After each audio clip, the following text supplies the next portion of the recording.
You ask Tiger to solve. This deals with linear equations with one unknown.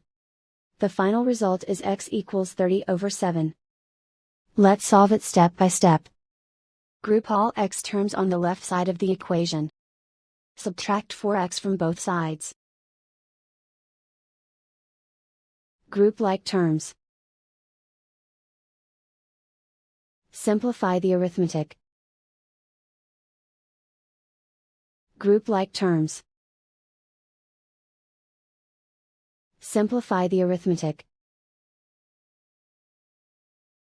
Group all constants on the right side of the equation. Subtract 10 from both sides. Simplify the arithmetic.